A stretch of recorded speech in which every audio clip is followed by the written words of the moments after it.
Hello. आज के सम में डिस्कस करते हैं ये बेहतरीन सम, बहुत ही सिंपल सम है। तो चलिए सम देख लेते हैं, पहले स्टेटमेंट पढ़ लेते हैं क्या दिया है। Ratio of the areas of two triangles with equal Heights is 2:3।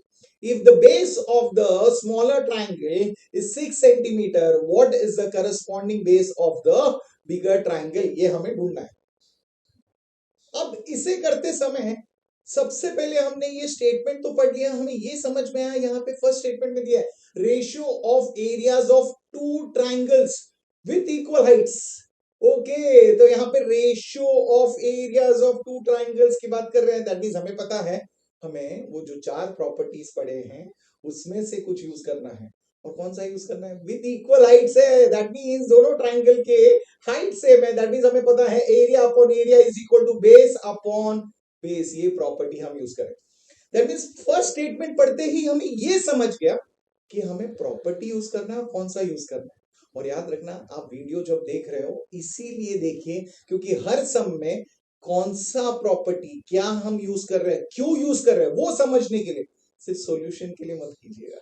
Because अगर आप समझोगे कि क्यों कर रहे हैं, हर स्टेप क्यों लिख रहे हैं, नेक्स्ट स्टेप क्यों आ रहा है, अगर आप ये समझोगे तो खुद ब खुद कोई भी सम खुद ब खुद कर पाओगे। और वही मैं चाहता हूं, राइट। तो प्रॉपर्टीज तो आपने देखा ही होगा, वो वीडियो हमने ऑलरेडी किया है।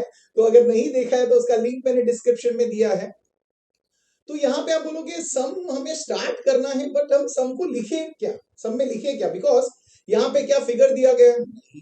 तो फिगर नहीं दिया गया है तो हम लिखेंगे क्या?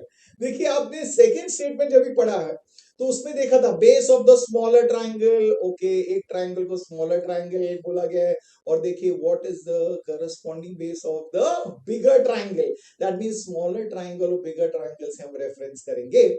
और हमें पता है प्रॉपर्टी कौन सा यूज कर रहे हैं, हाइट सेम है। That means area upon area is equal to base upon base, right. That means हम एरिया और बेस से कंसर्न है, राइट।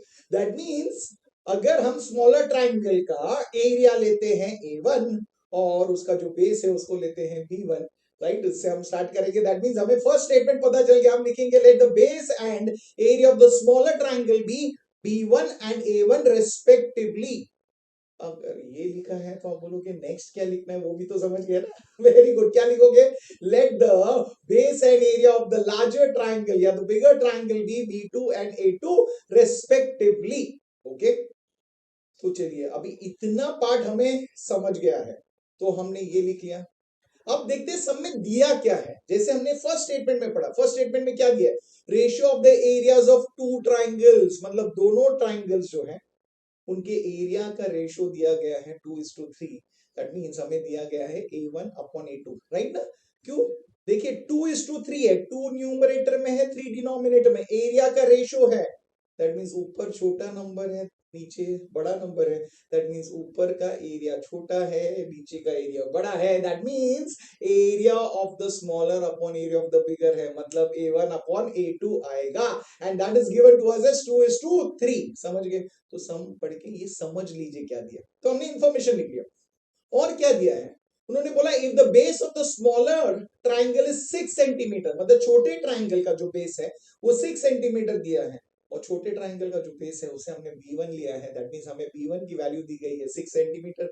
और आगे पूछा गया है what is the corresponding base of the bigger triangle, मतलब बड़े ट्राइंगल का बेस क्या है। और बड़े ट्राइंगल का जो बेस है उसे हमने B2 लिया है। दैट मींस B2 की वैल्यू हमें फाइंड करनी। अब इजी है। तो आप बोलोगे हाँ क्यों? बिकॉज हमें पता है दोनों ट्राइंगल जो है यहाँ पे दिया गया है हाइट्स आर इक्वल। और अगर हाइट इक्वल है तो हम प्रॉपर्टी में क्या यूज करेंगे? Area upon area is equal to base upon base. That means हम लिखेंगे A1 upon A2 is equal to B1 upon B2।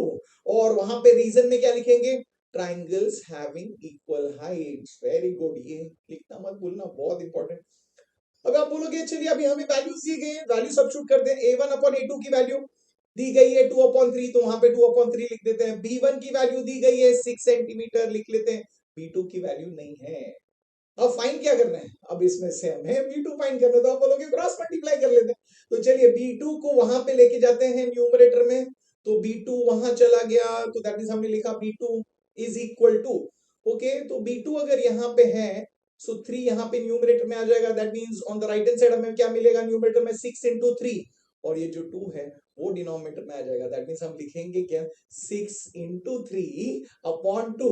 आप कैंसिलेशन कर लीजिए, आप बोलोगे 2 1 जा 2 3 जा, राइट। और कोई कैंसिलेशन पॉसिबल है? देखिए देखिए देखिए, तो आप बोलोगे नहीं, सो 3 इंटू 3 कितना है, 9। दैट मीन्स हमें B2 की वैल्यू मिल गई है 9। अब B2 की वैल्यू मिल गई है 9, B2 माने B2 है, that is the base of the bigger triangle. That means आप फाइनल स्टेटमेंट लिखना है, सिर्फ यहाँ पे मत छोड़िए।